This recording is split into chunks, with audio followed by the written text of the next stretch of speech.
খুব কঠিন। আপনি সকালে দেখবেন যে সবচেয়ে খারাপ মানুষ আমার মা, এরকম মনে হয়। বিপদে পড়বেন না, আত্মার উপরে পাথর চাপিয়ে সব কথা হজম করে জীবন বাজি রেখে তার সেবায় থাকতে হবে। জান্নাত তার পায়ের নিচে, কথাই ঠিক। তার দিকে সুনজরে তাকালে কবুল হবে, কবুল হজে সমান নেকি হবে, এ কথা মিথ্যে। তার পায়ের নিচে জান্নাত, এ কথা সত্য। মায়ের পায়ের নিচে জান্নাত, এ কথা সত্য। মানে কঠিন দিনে তাকে সম্মান করলে জান্নাত হবে, এটাই সত্য। মহান আল্লাহ বলেন, পৃথিবীর মানুষ তোমরা এক আল্লাহর ইবাদত করো, তার সাথে বিন্দুমাত্র শরীক করো না।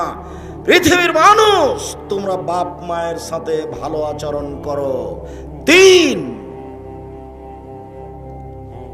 অবিদিল কুরবা, নিকট আত্মীয়র সাথে তোমরা ভালো আচরণ করো। নিকট আত্মীয় কে? নিকট আত্মীয় হলো ভাই। এর চেয়ে নিকটের মানুষ কেমনি? ভাই ভাই, ঠাই ঠাই। শুধু খালি বিবাহর পর পরে দেখা যাবে একজন আরেকজনকে সহ্য করে না।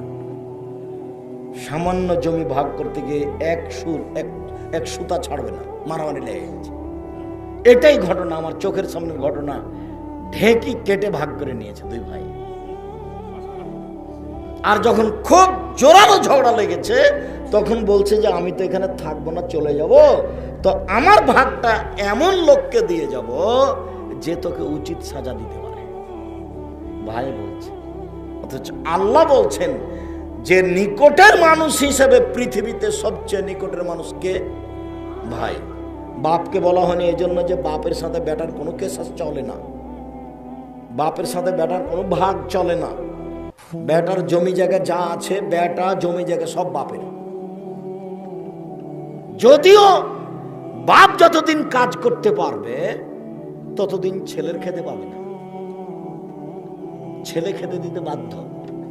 তবে শরীয়তে কাউকে বসে খেতে দিবে না। এই জন্য আল্লাহ বলছেন, ইদা নুদিয়া লিসসালাহ ফাসাউ ইলা যিকরিল্লাহ ওয়া দারুল বায়া।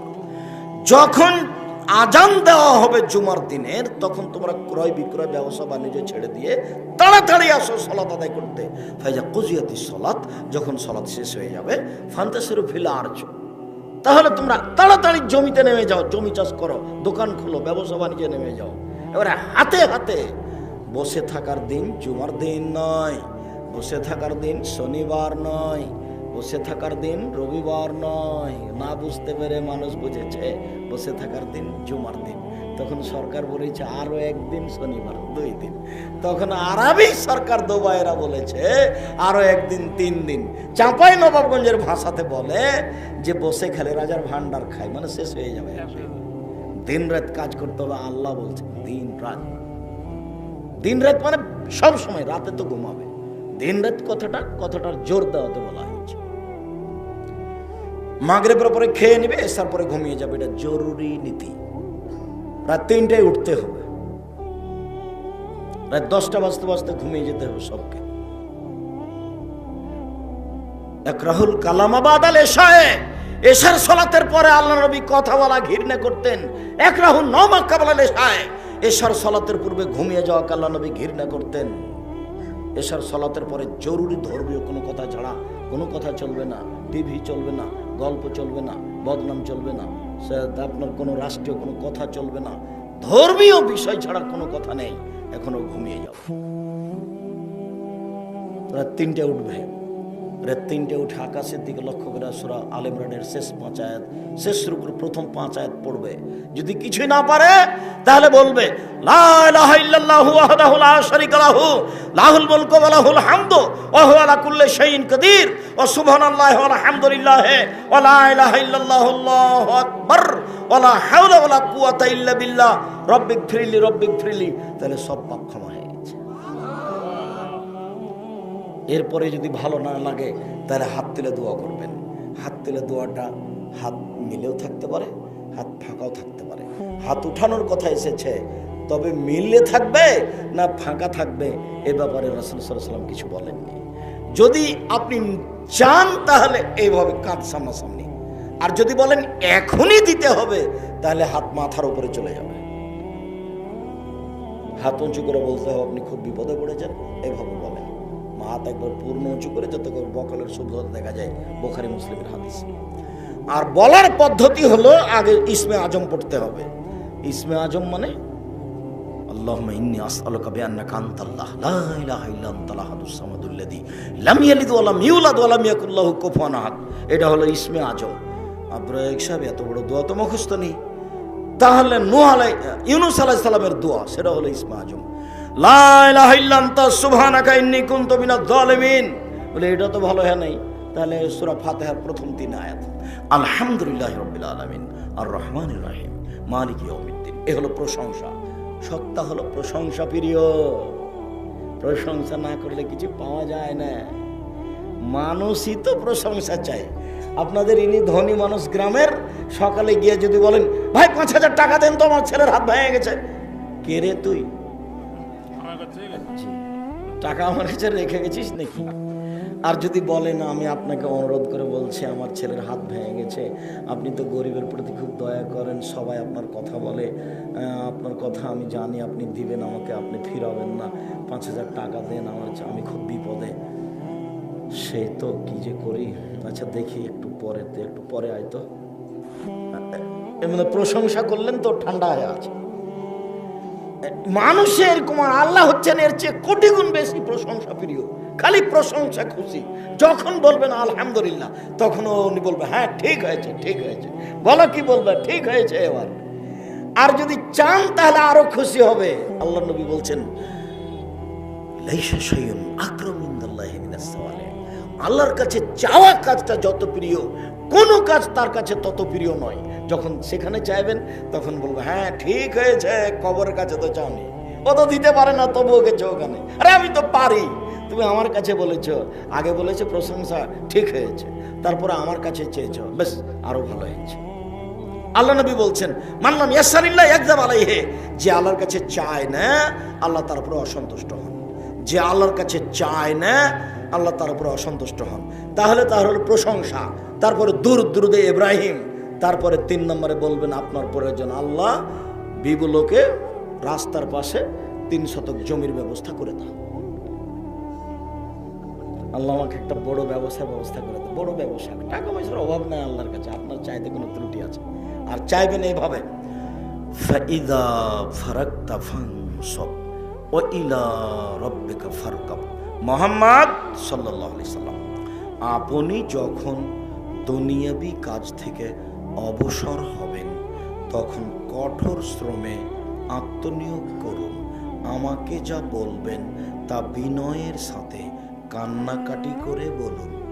বিনয়ের সাথে বলবেন আসসালামু আলাইকুম রহমতুল্লাহ, আসসালামু আলাইকুম রহমতুল্লাহ, আলহামদুলিল্লাহ, বেহাক্কে লা ইলাহা ইল্লাল্লাহ। বলেন তো কোথায় বিনয়ী হলো, কোথায় কান্নাকাটি হলো? এটা আল্লাহর আদেশ। একটু গরম পানি আছে কি? এটা আল্লাহর আদেশ। সম্মানিত দিনী ভাই বোন, আমি আপনাকে বলছিলাম সবচেয়ে নিকটাত্মীয় হচ্ছে ভাই। আপনাকে আমি অনুরোধ করে যাচ্ছি, আপনার বড় ভাইয়ের কারণে আপনার সাথে গন্ডগোল হয়েছে, এ কথাই ঠিক। এখান থেকে উঠে গিয়ে বড় ভাইয়ের হাত ধরে ক্ষমা নিয়ে রাত কাটাবেন, এ কথাও ঠিক।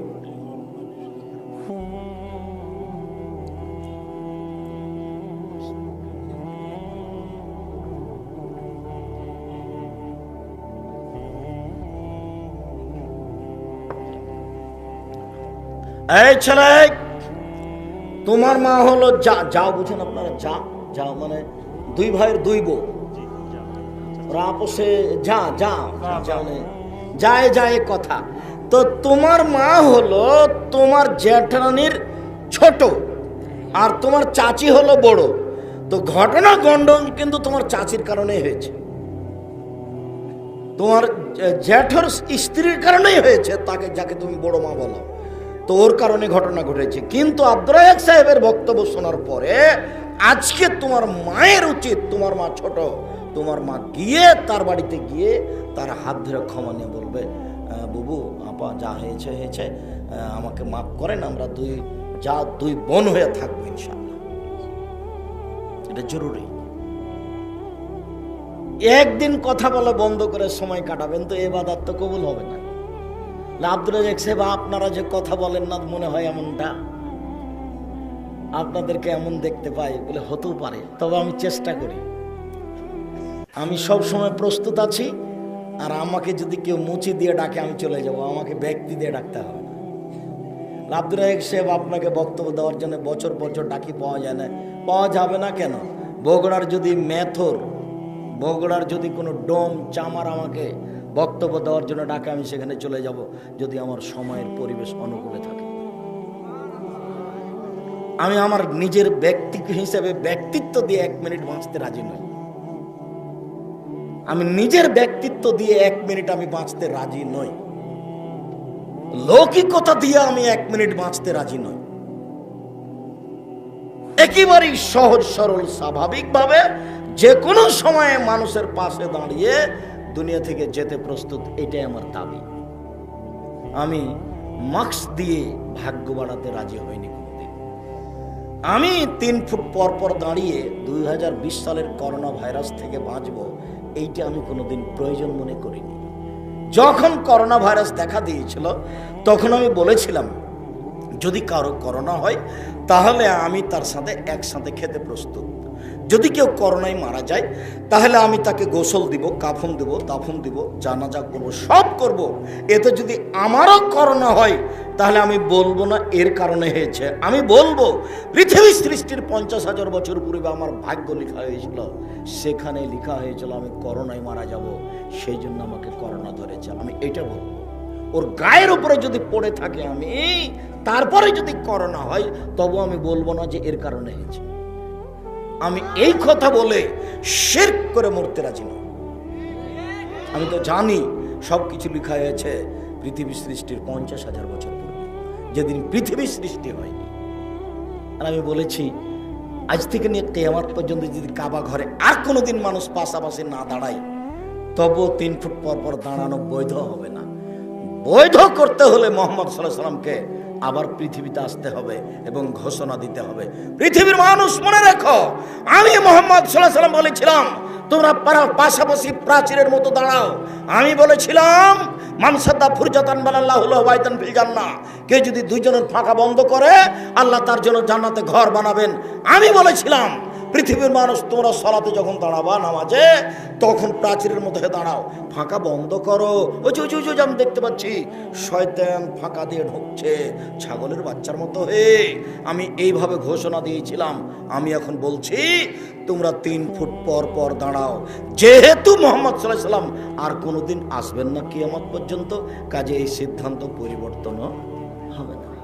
আমি বুঝলাম না, হুজুরের সুলিও হয়নি, হুজুরের ফাঁসিও হয়নি, রাতে রাতে সিদ্ধান্ত পরিবর্তন হয়ে গেল, সব মসজিদে 3 ফুট পর পর হলো। এটা আমার বুঝে আসলো না। জামিয়া সালাফিয়া ডাঙ্গিপাড়া পপারা সেই রূপগঞ্জ নারায়ণগঞ্জ ঢাকা, জামিয়া সালাফিয়া তেঘরা বিরল দিনাজপুর, জামিয়া সালাফিয়া 6 মাইল বাবুগঞ্জ বরিশাল, এসব প্রতিষ্ঠান আমি এমন কিছু দেখিনি। এই সময় আমি দুবাই ওমানে ছিলাম, তখন আমি বলছিলাম যে আমার সাথে মসজিদে ঢুকতো, আমি বলতাম আমার পাশে পায়ে পা লাগিয়ে দাঁড়াও তো দেখি কি হয়। আরে সুলিও হবে না, ফাঁসিও হবে না, জরিমানা লাগতে পারে। চিন্তা করছো কেন? কয় টাকা জরিমানা লাগবে? চলো দেখি, পাশে বসে দাঁড়াও তো। তো কোনোদিন জরিমানার কথা বুঝতে পারিনি। তো যখন আমি ভাবছিলাম বিমানবন্দরে গেলে মনে হয় যখন ইমিগ্রেশন চলবে তখন হয়তো আটকা যাবো, এমনটা হতে পারে, এরকম ভাবছিলাম। ভাবতে ভাবতে পার হয়ে চলে আসলাম, কোথাও আটকা পড়লাম না, আল্লাহই ভালো জানে কি।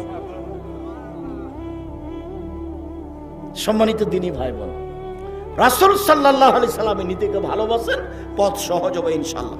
বলছিলাম আল দারিল কুরবা ওয়াল জারিল জুনুব অবিদিল কুরবা ওয়াল ইয়াতামা, এতিমদের সাথে ভালো আচরণ করো, একটা বিশাল পয়েন্ট।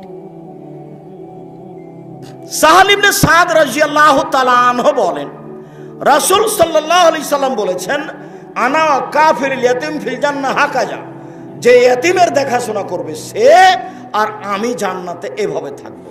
ও আশারা বিসাবাবিহি ওয়াল উস্তা, তর্জনী এবং মধ্যমা, এই 2টি আঙ্গুলকে দেখালেন ইশা করে, দেখো এই 2টি যেমন পাশাপাশি, এতিমের যে লালন পালন করবে সে আর আমি জান্নাতে এভাবে থাকবো। এক মিনিট, এই ছেলে ব্যস্ত হয় না, আমি নিজে তোমার চেয়ে বেশি ক্লান্ত, কোনো প্রয়োজন আমাকে দেখায় না দয়া করে। তখন একটু দুই আঙ্গুলের মধ্যে ফাঁকা রেখেছিলেন। আবার বলছেন এই কথাটা, আরেকটা কথা একটু ভালো করে খেয়াল করেন। মানে আলা জারিয়া তাই নেই, কেউ যদি দুইটা মেয়ের লালন পালন করে, দুইটা বেটি দুইটা মেয়ের লালন পালন করবে, পড়াবে, দেখাশোনা করবে, হেফাজতে রাখবে, বিবাহ দিয়ে দিবে, এইটা যদি বাপ হিসেবে দায়িত্ব পালন করে, সেই বাপ আর আমি জান্নাতে এভাবে থাকব। তখন তিনি এই আঙ্গুল দুটি দেখালেন, কিন্তু আঙ্গুল দুটি জমা করে রাখলেন। মানে এতিমের লালন পালন করার চেয়ে বেশি দামি মেয়ের লালন পালন। বুঝাতে পারিনি কথা মনে হয় নাকি? এতিমের লালন পালনের চেয়ে মেয়ের লালন পালন খুব বেশি দামি ব্যাপার, বেশি গুরুত্ব রাখা। আল্লাহ রাসূল বলছেন, কেউ যদি মেয়ের লালন পালন করে, তাহলে বাপ আর মেয়ে দুইজনের মাঝে এরকম একটা আট থাকবে। জাহান্নাম আর বাপের মাঝে একটা আট থাকবে। মেয়ে মেয়ে মধ্যে আছে, ওদিক আছে জাহান্নাম আর এদিক আছে বাপ। এই বাপ জাহান্নামে যেতে পাবে না, মধ্যে অন্তরাল হয়ে আছে কে বলেন তো? মেয়ে। মেয়ে বলছে আমার বাপকে আগে জান্নাতে দিতে হবে, তারপরে কোনো কথা। মেয়ের লালন পালন ভিন্ন। 10টা ছেলেকে মাস্টার ডিগ্রি পাস করালে আপনার 1 পয়সা উপকার হবে, এ কথা মুহাম্মদ সাল্লাল্লাহু আলাইহি ওয়াসাল্লাম বলেননি। তো বাপে বেটাকে পড়াবে কেন? জন্ম দিয়েছে এই জন্য। সব অন্যায়ের অপরাধের খেসারত বাপকে দিতে হবে। আল্লাহ রাসূল বলছেন, মান ওয়ালাদাল্লাহু ওয়ালাদুন ফালহিসান ইসমাহু, ছেলে মেয়ে জন্ম নিলে সুন্দর নাম রাখতে হবে। ফাইজা বালাগা ফালুজা বেজহু, ছেলে মেয়ে বড় হলে বিবাহ দিয়ে দিতে হবে। ফাইজা বালাগা, ছেলে মেয়ে যখন বড় হয়ে যাবে, অলামিজা বেজহু, বাপ তার বিবাহ দিবে না। ফাইনা সাবা ইসমান, ছেলে মেয়ে যদি কোনো পাপ করে, ফাইনামা ইসমাল আবিহে, সেই পাপ তার বাপের হবে। আমি অনুবাদক, আরবি মুহাম্মদ সাল্লাল্লাহু আলাইহি ওয়াসাল্লাম তার মুখ দিয়ে বলেছেন, আমি সেগুলো আপনাকে আরবি করে শোনালাম। এদেশে একটা বই পাওয়া যায়, উপদেশ, দেখেন লেখা আছে। এদেশে একটা বই পাওয়া যায়, আদর্শ পরিবার, আপনার জন্য লিখেছিলাম। আপনি কেন অনীহা করে চলেন সেটা আমি বলতে পারি না। আপনার সাথে আমার আন্তরিকতা অনেক, আপনাকে আমি অনেক ভালোবাসি। আদর্শ নারী, আদর্শ পরিবার, বক্তা শ্রোতার পরিচয়, তাফসীর কি মিথ্যা হতে পারে? কে বড় লাভবান, কে বড় ক্ষতিগ্রস্ত, মরণ একদিন আসবেই। সব বইগুলি আপনার জন্য লেখা আছে। আমি মুকশিদুল মুমিনিন বই লিখিনি, বইয়ের শুরু থেকে না শেষ পর্যন্ত। একটা কাপড় দেন তো আম্মা, টাকা দিয়ে পাঠাচ্ছি। তখন মায়ে বলছে, ছি ছি ছি, করেছিস কি? ও খালি দিন রাত তোকে বদনাম করে, ওখানে যেন টাকা দিস না আম্মা, ওখানে দিতে হবে। চাঁপাই নবাবগঞ্জে বলে, শত্রুকে বড় পিঠে বসতে দিতে হয়। শত্রুকে বড় পিঠে বসতে দিতে হয়। আম্মা আপনি ওকে দেন তো কাপড়টা, যতই খারাপ লাগুক। ও হলো মিসকিন। বলেন তো মিসকিন কে? চাইতেও পারে না, সংসারও চলে, এ হলো মিসকিন। ফকির কে? যে হাত পেতে বেড়ায়, সে হলো ফকির। দুটো শব্দ কোরআন মাজিদে আছে। আল্লাহ রাসূল বলছেন, মিসকিনকে তোমরা খেতে দাও। যদি মিসকিনকে খেতে দেন, একসাথে 3 নেকি হবে। 1, আল্লাহর পথে যুদ্ধ করলে যত নেকি হয়। 2, নিয়মিত তাহাজ্জুদ পড়লে যত নেকি হয়। 3, নিয়মিত নফল রোজা থাকলে যত নেকি হয়। 3টা মিলে যত নেকি হয়, ফকির মিসকিনকে খেতে দিলে তত নেকি হয়। বুখারী মুসলিমের হাদিস। রাসূল সাল্লাল্লাহু আলাইহি ওয়াসাল্লামকে জিজ্ঞাসা করা হলো, আইউল ইসলামে খায়র, আল্লাহ নবী মানুষের জীবনে সবচেয়ে ভালো কাজ কি? মানুষ তো অনেক কাজ করে, সালাত আদায় করে, সিয়াম পালন করে, তো মানুষের জীবনে সবচেয়ে ভালো কাজ কি? তখন আল্লাহ রাসূল বললেন, তুতিমুত-তাওমা তাকরাউস সালাম আলা মান আরাফতা ওয়া মান লাম তারিফ, তুমি যাকে চিনো তাকেও খেতে দিবা, তুমি দুস্থ গরিব ফকির মিসকিনকে খেতে দিবা, এটাই হলো তোমার জীবনের সবচেয়ে ভালো কাজ। দুস্থ গরিব ফকির মিসকিনকে খেতে দিবা, এটাই হলো তোমার জীবনের সবচেয়ে ভালো কাজ। আপনি মনে রাখবেন, নামাজ পড়ে জান্নাত পাওয়া যায়, জান্নাত কিনা যায় না। হজ করে জান্নাত পাওয়া যায়, জান্নাত কিনা যায় না। সিয়াম পালন রোজা থেকে জান্নাত পাওয়া যায়, জান্নাত কিনা যায় না, তাসবিহ তাহলিল জিকির আজকার করে জান্নাত পাওয়া যায়, জান্নাত কিনা যায় না, দান করে জান্নাত কিনা যায়, যা দান করে জান্নাত কিনা যায়। আল্লাহ বলছেন পৃথিবীর মুসলিম পুরুষ নারী শুনে রেখো, আমি তোমাদের জান এবং মালের বিনিময়ে জান্নাত তোমাদের কাছে বিক্রি করে দিলাম, তোমরা জান্নাত কিনে নাও। টাকা দিয়ে জান্নাত কিনে নেওয়া যায়, সেটা হলো দান। এরপরে রাসূল আল্লাহ তাআলা বলেন ওয়াবিদিল কুরবা ওয়াল ইয়াতামা ওয়াল মাসাকিন ওয়াল জারিদিল কুরবা, নিকট প্রতিবেশী দূর প্রতিবেশী এদের সাথে ভালো আচরণ করো, জান্নাত হবে। প্রতিবেশীর সাথে টিকা খুব কঠিন। রাসূল সাল্লাল্লাহু আলাইহি সাল্লাম বলছেন যে ব্যক্তি আল্লাহকে বিশ্বাস করে, পরকালকে বিশ্বাস করে, সে যেন প্রতিবেশীকে কষ্ট না দেয়। রাসূল সাল্লাল্লাহু আলাইহি সাল্লাম বলছেন আল্লাহর কসম ও মোমেন নয়, আল্লাহর কসম ও মোমেন নয়, আল্লাহর কসম ও মোমেন নয়। সাহাবীগণ বললেন কে মোমেন নয়? আল্লাহ নবী বললেন মাল্লা ইয়ামান জারুহু বাওয়াকাহু, যে তার প্রতিবেশীকে কষ্ট দেয় সে মোমেন নয়। রাসূল সাল্লাল্লাহু আলাইহি সাল্লাম বললেন লা ইয়াদখুলুল জান্নাতা মান লা ইয়ামান জারুহু বাওয়াকাহু, যে তার প্রতিবেশীকে কষ্ট দেয় সে জান্নাতে যাবে না। রাসূল সাল্লাল্লাহু আলাইহি সাল্লাম বললেন আউয়ালু খাসমানি ইয়াউমাল কিয়ামাত জারাইন, বিচারের মাঠে দুইজন প্রতিবেশীর বিচার সর্বপ্রথমে হবে। আব্দুর রাজ্জাক সাহেব থামেন থামেন থামেন, আব্দুর রাজ্জাক সাহেব থামেন, আপনি বলেছেন নামাজের বিচার প্রথমে হবে। বিচারের মাঠে কিসের বিচার প্রথমে হবে? সলাতের, নামাজের। আজকে যে বলছেন দুই প্রতিবেশীর, আল্লাহর হকে প্রথম বিচার হবে সলাতের, আর মানুষের হকে প্রথম বিচার হবে দুই প্রতিবেশীর। এই ছেলে, তুমি আমাকে প্রয়োজন দেখায় না, আমরা খুব তাড়াতাড়ি আলোচনা শেষ করব ইনশাআল্লাহ। সম্মানিত দিনী ভাই বোন, একবার আল্লাহর নবী বলেছেন সলাতের বিচার প্রথমে হবে, আর একবার বলেছেন দুই প্রতিবেশীর বিচার প্রথমে হবে। তাহলে আপনি এখন কিভাবে বুঝতে পারবেন এই আলোচনা? আল্লাহর হক হলো হজ করা, সলাত আদায় করা, সিয়াম পালন করা, দান খায়রাত করা, যার নামে ইবাদত। তো আল্লাহর হকে প্রথম বিচার হবে নামাজের। মানুষের হক হলো জানাজায় যাওয়া, মানুষের হক হলো মানুষ দাওয়াত দিলে খেতে যাওয়া, মানুষের হক হলো প্রতিবেশীর খবর রাখা, মানুষের হক হলো প্রতিবেশীর সাথে ভালো আচরণ করা। তো মানুষের হকে প্রথম বিচার কার হবে? প্রতিবেশীর। বুঝা গেল না? আরো কথা আছে এখানে জরুরি। রাসূল সাল্লাল্লাহু আলাইহি ওয়াসাল্লাম বলছেন আর বললি সাদা, চারটা জিনিস আছে যার সুখময় জীবন তার, চারটা জিনিস আছে যার সুখময় জীবন তার, চারটা জিনিস আছে যার সুখময় জীবন তার। এক, আলমারাতু সলেহা, ভালো স্ত্রী। দুই, আল জারুস সলেহ, ভালো প্রতিবেশী। তিন, আল মারকাবুল হানি, একটা ভালো গাড়ি, চাকা নষ্ট হয় না। চার, আল বাইতুল ওয়াসি, প্রশস্ত ঘর। অন্তত মেহমান যে ঘরে বসবে সেই ঘরকে প্রশস্ত হতে হবে। চারটে জিনিস। দেখি আপনি সিরিয়াল বলতে পারেন কিনা। মানুষের সুখময় জীবনের জন্য কয়টা জিনিস লাগে? চারটে। এক,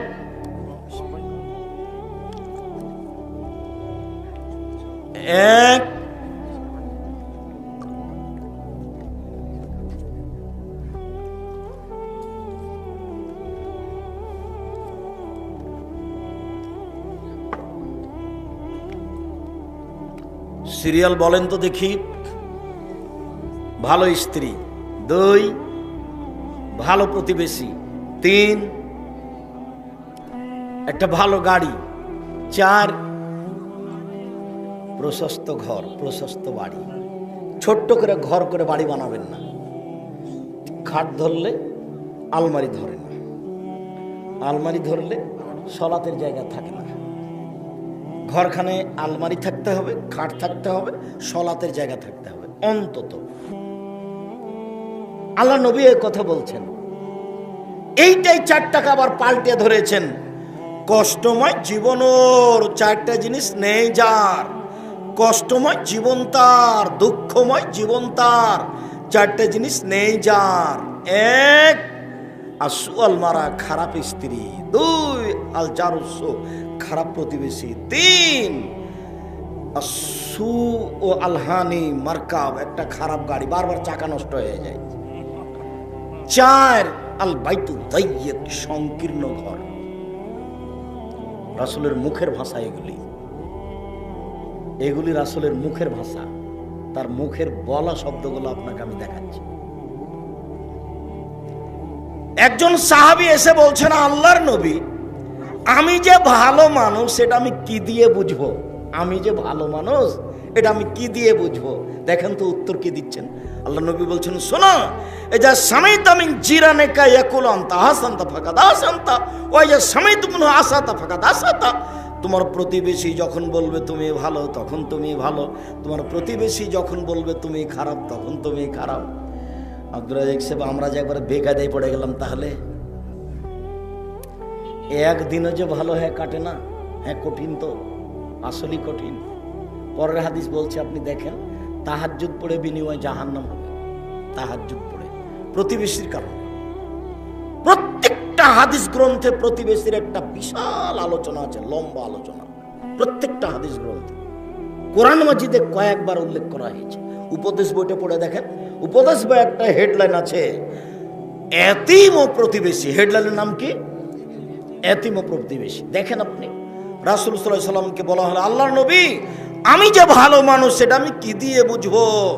তখন আল্লাহ রাসূল বললেন, তোমার প্রতিবেশী যখন বলবে তুমি ভালো তখন তুমি ভালো, যখন তোমার প্রতিবেশী বলবে খারাপ তখন তুমি খারাপ। তাহলে দেখি আবার আব্দুর রাজ্জাক সাহেবকে জিজ্ঞাসা করে দেখি। তো চলেন, কালকে আমি যেখানে থাকি সেখানে দেখা যাক ফলাফল কি হয়। যদিও আমি সমাজের সাথে তেমন জড়িত নই, তবে প্রতিষ্ঠান করতে গিয়ে, জমি জায়গা কিনতে গিয়ে প্রতিষ্ঠানের সাথে আমি জড়িত বলে মানুষে বলছে, যদিও আমি সরাসরি কথা বলি না কোথাও।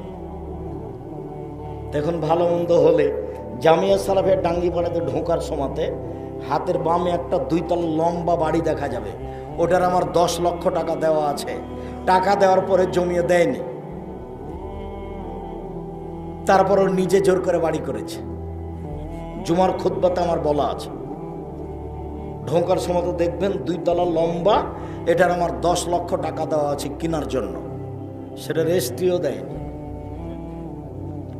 সেটা এখনো আছে। কেউ যদি বলে যে আব্দুর রাজ্জাক সাহেব আমাদের সাথে গন্ডগোল করছে, বলতেও পারে। যদি তোমার প্রতিবেশী বলে ভালো তাহলে তুমি ভালো, যদি তোমার প্রতিবেশী বলে খারাপ তাহলে তুমি খারাপ। আব্দুর রাজ্জাক সাহেব একজনের কথাই কি ফাইনাল? হ্যাঁ, তা নয়, আল্লাহ আলাম, উনি তো মানুষের অন্তর্যামী, বিচার তো তার উপরেই হবে। আপনি ভালো আচরণ করতে থাকেন তো প্রতিবেশী আপনাকে এক সময় ভালো বলবে ইনশাআল্লাহ। আবু হুরায়রা রাদিয়াল্লাহু তাআলা আনহু বলেন, রাসূল সাল্লাল্লাহু আলাইহি সাল্লামের সামনে বলা হলো, তুজকারু ফুলানাতুল লিকাসরাতি সালাতে ওয়া সিয়ামিহা সাদাকাতিহা গায়রা নাহা তুজি জিরানেহা। আল্লাহ রাসূল, অমুক মহিলার কথা বলা হচ্ছে, ও বেশি বেশি তাহাজ্জুদ পড়ে, বেশি বেশি নফল সিয়াম রোজা থাকে, বেশি বেশি দান খায়রাত করে, তবে প্রতিবেশীকে কষ্ট দেয়। আল্লাহ রাসূল বলেন, হিয়া ফিন্নার, ও জাহান্নামে যাবে। হাদিস তিরমিজি সহিহ। আবার দেখেন, ওর কাজ 3টে, প্রত্যেকটাই জান্নাত পাওয়ার সমান। 1 রাতে তাহাজ্জুদ, এটা বিশাল ব্যাপার। 2 নিয়মিত রোজা, বৃহস্পতিবার সোমবার, প্রতি মাসে 3টে, জান্নাতে যাবে। 3 দুস্থ গরিব ফকির মিসকিনকে খেতে দেয়, এটা তো আরো উপরে চলে গেছে। যাতে জান্নাত কিনা যায়, যাতে জান্নাত কিনা যায়। এখন 4 নম্বর বাক্যে বলা হচ্ছে, ও প্রতিবেশীর সাথে খারাপ আচরণ করে। তখন আল্লাহ রাসূল উত্তরে বলেন, হিয়া ফিন্নার, ও জাহান্নামে যাবে। কি হলো তাহলে? প্রতিবেশীর ব্যাপারে খুব সাবধান। প্রতিবেশী বাড়িতে এসে শুনছেন যে প্রতিবেশীর ছাগলে আপনার সিম গাছ কেটে দিয়েছে, সিম ধরে ধরে ফুল এসেছে।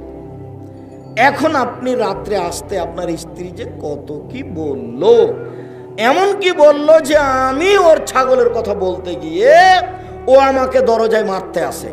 তখন আপনি তো বগুড়ার মানুষ, টাকা পয়সাও ভালো আছে, একেবারে উত্তরবঙ্গের কেন্দ্রীয় প্রবেশদ্বারে আছেন আপনারা, ঢাকার সাথে সরাসরি যোগাযোগ, টাকা পয়সা ভালো। এখন আপনি বলছেন এই কে রে, চল তো ওর নামে মামলা দে, ওকে জেলে ঢোকে আগে। এইটা কি করবেন না আগে তার বাসায় গিয়ে বলবেন ভাইজান আপনার ছাগলে আমার সিম গাছ খাওয়াই, আমার মনে হচ্ছে আমার স্ত্রী আপনাকে কিছু বলেছে, আপনি মাফ করেন, আমি মাফ চাইতে এসেছি। পারবেন বলতে? মনটা তো চাচ্ছে যখন মারবো তারপরে কিছু আমারই গাছ খেয়েছে আর আমি ক্ষমা চাইতে যাব? রাসূল সাল্লাল্লাহু আলাইহি সাল্লাম বলেন লাইসাল মুকালাবাল লাইসা বিতাওয়াসুল, পরস্পরে ভালোবাসা দেখাতে হবে, তার নাম ভালোবাসা নয়। এই যা কতিয়াত ওসালাহু, প্রতিবেশী যত ভালোবাসা কেটে দিবে তত গড়াতে হবে, তার নাম ভালোবাসা। লাইসাল ওয়াসিলু বিল মুকাফি, ও আমার সাথে ভালোবাসা গড়াচ্ছে তাই আমি গড়াবো, তার নাম ভালোবাসা নয়, তার নাম আত্মীয়তা নয়। ও আমার সাথে আত্মীয়তা সম্পর্ক ছিন্ন করেছে, আমি তার সাথে গড়াবো, এর নাম আত্মীয়তা। এইবার আল্লাহ রাসূল বলছেন শোনো,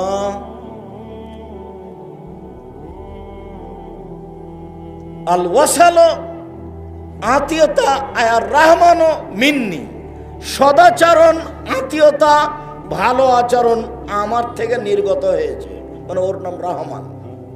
মান ওয়াসালানি ওয়াসালাহুল্লাহ, যার ভালো আচরণ আছে আমি তার সাথে আছি। অমান কাতানি কাতাহুল্লাহ, আমার যার সাথে আত্মীয়তা নেই আল্লাহর তার সাথে, যার প্রতিবেশীর সাথে ভালো আত্মীয়তা নেই, সম্পর্ক নেই, আমি আল্লাহ তার সাথে আত্মীয়তা ভালো সম্পর্ক নেই।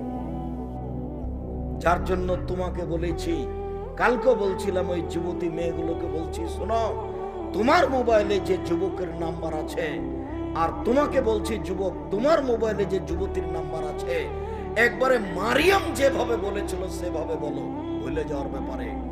মারিয়ামকে যখন এসে বলল জিবরাইল যে আপনার একটা সন্তান হবে, তখন মারিয়াম বলছেন বলেন কি, আন্নালি গোলাম আলাম ইয়ামসাসনি বাশার আলামাকো বাকিয়া, আমার সন্তান হবে মানে আমি বিবাহ করিনি, আমি ব্যভিচারিণীও নই, আমার সন্তান হয় কি করে? আমি বিবাহ বসিনি, আমি ব্যভিচারিণীও নই, সন্তান হয় কি করে? তো জিবরাইল বললেন তোমার প্রতিপালক বলেন এটা সহজ হবে। একদিন সন্তান হয়েই গেল, তখন তিনি বলছেন কুনতু নাসিয়াম মানসিয়াম, ওরে আমার আফসোস, ওরে আমার দুঃখ, ওরে আমার আফসোস, ওরে আমার দুঃখ, জাতিকে আমি কি দিয়ে বুঝাবো? আমি যখন সন্তান নিয়ে গ্রামে যাব তখন সবাই বলবে ছি ছি ছি ছি ছি ছি, ও বাইতুল মুকাদ্দাসে থাকে, ও মসজিদে থাকে, মসজিদ ঝাড়ু দেয়, সেখানে চেনা করে, মানে সন্তান হলো কি করে? ওরে আমার আফসোস, ওরে আমার দুঃখ, আমি জাতিকে সন্তান কি দিয়ে বুঝাবো?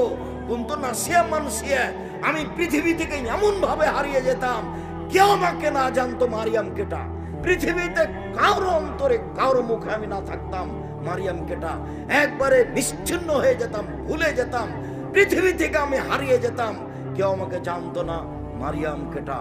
মারিয়াম যেভাবে দুঃখ পোষণ করে পৃথিবীর মানুষের কাছ থেকে হারিয়ে যেতে চেয়েছে, তুমি ওই মেয়েটার নাম্বারকে সেভাবে হারিয়ে দাও।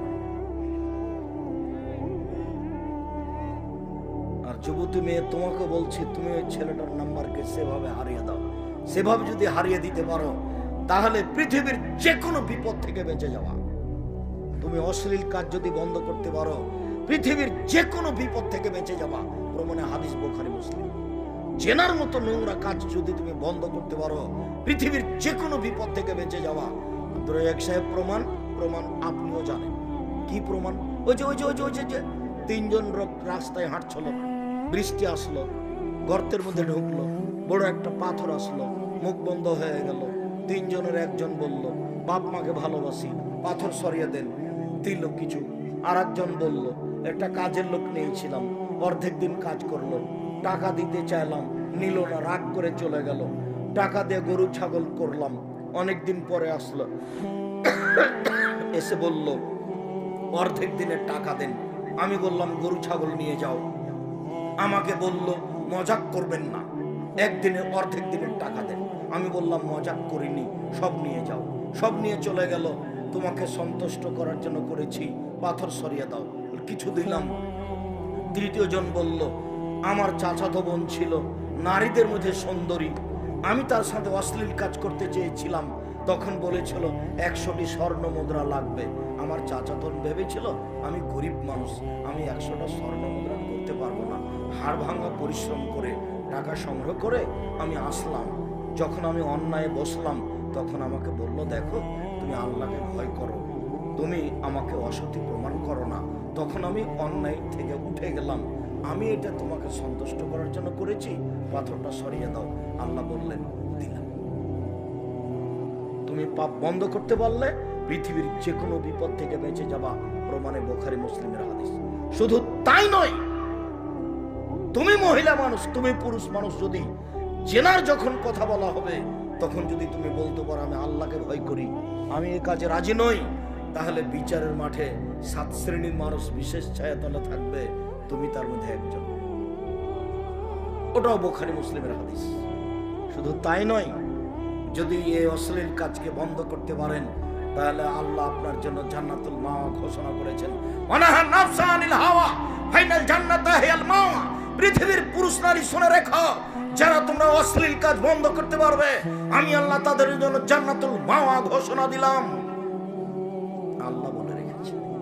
উপস্থিত বৈঠকের মুসলিম বোন, দেখাচ্ছিলাম আপনাকে নারীদের মর্যাদা।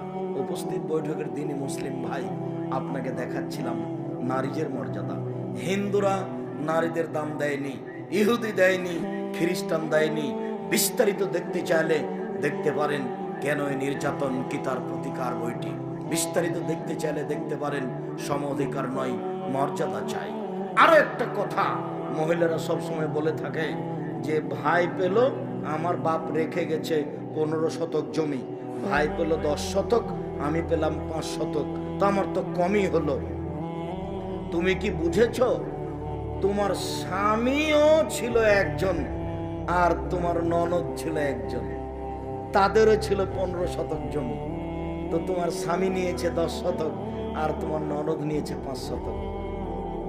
এবার তোমার বাপের বাড়ি থেকে নিয়ে গেলে 5, আর তার সময় তোমার স্বামীর আছে 10, তাহলে তোমাদের কতখানি হলো? 15 হলো। এবার তোমার ভাই পেয়েছে 10, আর ওর স্ত্রী নিয়ে এসেছে 5, কতখানি হলো? 15 হলো। দেখো সমান সমান। আরো একটা ঘটনা হলো এই, তোমার বাপ মারা গেছে, তোমার ভাই বেঁচে আছে, তোমার স্বামী তোমাকে তালাক দিয়েছে, এখন তুমি থাকবা কোথায়? কথা বোঝা যায়নি। কোথায় থাকবে বলেন তো মেয়েটা? এখন ভাইয়ের বাড়িতে এসে থাকবে, এই জন্য এখানে জমি বেশি লাগবে। আরো তোমার পিতার যত বন্ধু বান্ধব আত্মীয় স্বজন ছিল, তোমার খালা ফুফু বোন ভাগনা ভাতিজা যত আত্মীয় স্বজন, সব এখন তোমার বাপের মরার পরে তোমার বাড়িতে যাবে না, তোমার ভাইয়ের বাড়িতে আসবে। তোমার ভাইয়ের বাড়িতে আসবে, এই জন্য তোমার ভাইকে বেশি জমি লাগবে। তুমি আল্লাহর বিধানকে উল্টা বুঝিয়ে না। সম্মানিত দিনী ভাই বোন, বলছিলাম আল্লাহ তাআলা মহিলাদের মর্যাদা উল্লেখ করতে গিয়ে কি কাজ করলে মর্যাদা রক্ষা হতে পারে তাই বলছেন। ওয়াকারনা ফি বুয়ুতিকুন্না ওয়ালা তাবাররাজনা তাবাররুজাল জাহিলিয়াতিল উলা। হে মুসলিম মহিলা, তোমরা বাড়িতে থাকো। বন্যতার যুগে, বর্বরতার যুগে, অসভ্যতার যুগে নারীরা যেভাবে প্রদর্শনী দিয়ে চলতো, তোমরা এইভাবে চলো না। এই বেঢঙ্গা হয়ে চলা, এই চলাটা জাহেলিয়াতের যুগে ছিল। এইভাবে সাজগোজ করে পুরুষকে দেখিয়ে চলা, এইভাবে রং মেখে পুরুষকে দেখিয়ে চলা, এই নোংরা নীতি, এই প্রদর্শনী পদ্ধতি জাহেলিয়াতের যুগে ছিল, বন্যতার যুগে ছিল, বর্বরতার যুগে ছিল। তখন নারীদের কোনো মান মর্যাদা ছিল না, তখন নারীরা ছিল পশু প্রাণীর মতো। সম্মানিত দিনী ভাই বোন, ওই পশু প্রাণী থেকে মহিলাদেরকে বাঁচিয়ে দেওয়ার জন্য আল্লাহ তাআলা এই ঘোষণা দিয়েছেন। আল্লাহ তাআলা আমাদের নবীকে বলেন, ইয়া আইয়ুহান নবী কুল্লে আজওয়াজিকা বানাতিকা নিসাল মুমিনিনা ইউদনিনা আলাইহিন্না মিন জালাবিবিহিন্না। মুহাম্মদ সাল্লাল্লাহু আলাইহি সাল্লাম, আপনি আপনার স্ত্রীদেরকে, আপনি আপনার মেয়েদেরকে বলে দেন